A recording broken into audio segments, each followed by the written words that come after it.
Hello everyone, দিনটা ছিল পয়লা বৈশাখের আগের দিন, মানে চড়ক পুজোর দিন। সন্ধ্যাবেলা দুজন মিলে রেডি হয়ে বেরিয়ে পড়েছি, যাবো একটু মেলাতে। আসলে আমাদের এখানে চৈত্র মেলা হয় পুরো চৈত্র মাস ধরে।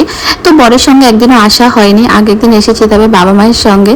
তো তার জন্য ও বললো যে চলো আজকে তোমাকে মেলা থেকে ঘুরিয়ে নিয়ে। এই মেলাটাতে না প্রায় সমস্ত রকমের জিনিস পাওয়া যায়। আর ও এখানে কিছু বই দেখছিল যেগুলো একদম সেই আমাদের ছোটবেলাকার যে বইগুলো পাওয়া যেত সেরকম। তো তারপর এই যে এই ছোট লাল টিপগুলো আমার প্রয়োজন ছিল, তার জন্য এটাও নিয়ে নিলাম। আর এই কাপের দোকানটার থেকে না আগের দিন মায়ের সঙ্গে এসে চায়ের কাপ কিনে নিয়ে গেছি। এখানে জামা কাপড়ও কিন্তু বিক্রি হচ্ছে, ওই যে বললাম এখানে সমস্ত রকমেরই জিনিস পাওয়া যায়। আর এই যে এই ট্রেটা আমার এত ভালো লেগেছে, তবে এখানে সমস্ত জিনিসেরই একটু দামটা বেশি বলছিল, যার জন্য তেমন ভাবে কিছুই কেনা হয়নি। তো তারপর চলে গেলাম, এখানে প্রোগ্রাম হচ্ছিল।